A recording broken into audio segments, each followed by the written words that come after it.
Greetings, ladies and gentlemen. Many people tend to equate philanthropy to charitable and volunteering activities. But today, I would like you to explore a completely unique dimension of philanthropy and share with you my experiences in the same. Well, it all started one fine Friday afternoon. Scrolling through my messages, I stumbled upon one of these chats, which was of a coordinator of a world renowned NGO I had been working with for the past couple of years. It was an invitation to join a brand new project, something unique and about which I had never heard of before. It was with a river rejuvenation department. I agreed, but then I thought over it. Rivers? I mean, I didn't have anything to do with rivers.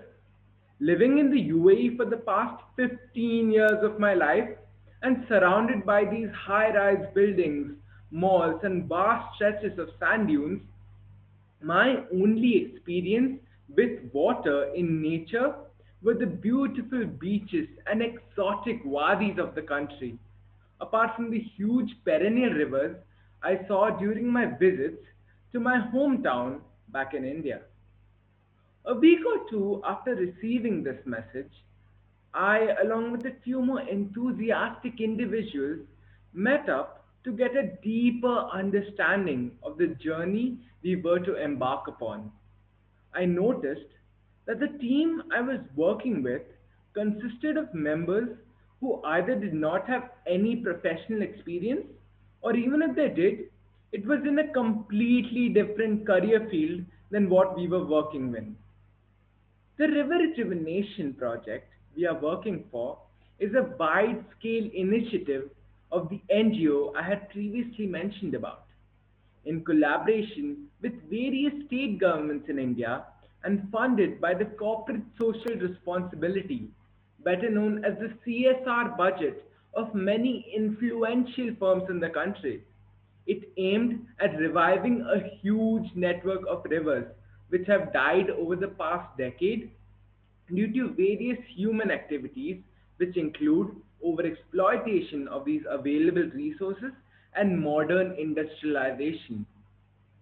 Now, just imagine we were contributing towards reviving rivers, bringing back these long lost rivers whose waters would bring a new wave of prosperity and hope and joy amongst these people.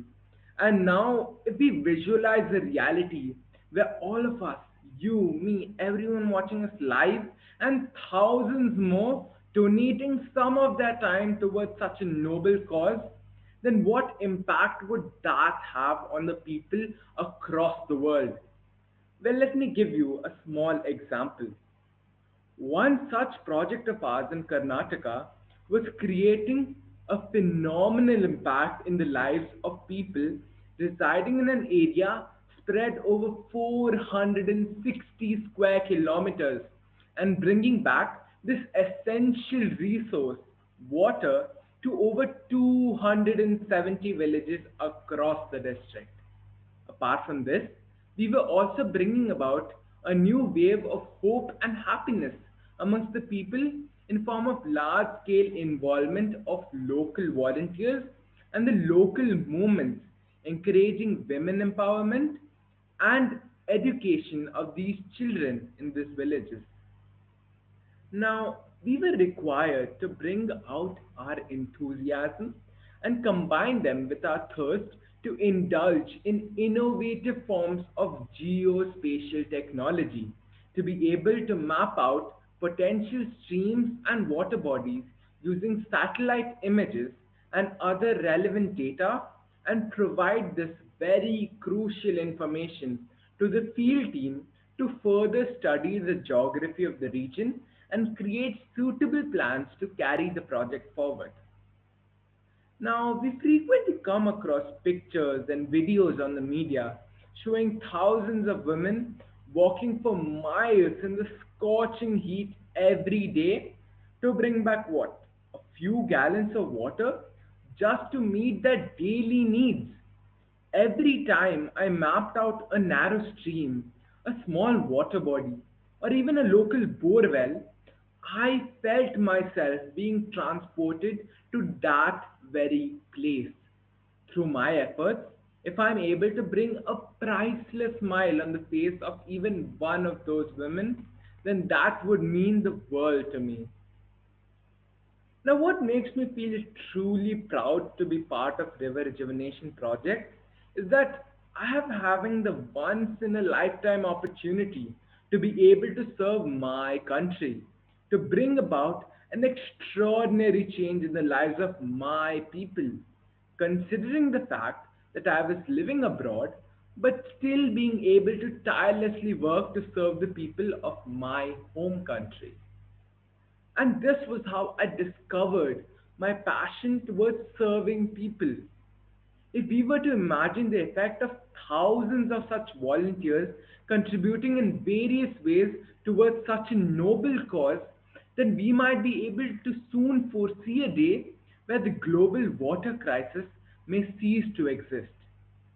Be the local cleanup drives or any other volunteering activities, my willingness to start from something small, along with my strong intention to help those around me, is all that I need to transform my passion to help people into a beautiful fascination, which led me to experience so many changes that I have never experienced before. And that's my message to all is that start small, redefine your passion, strengthen your intention, and immediately get down to action. Because it has been rightly said that life's most persistent and urgent question today is what are you doing for the others? Thank you, ladies and gentlemen. You have been a wonderful audience and hope you have a great evening ahead.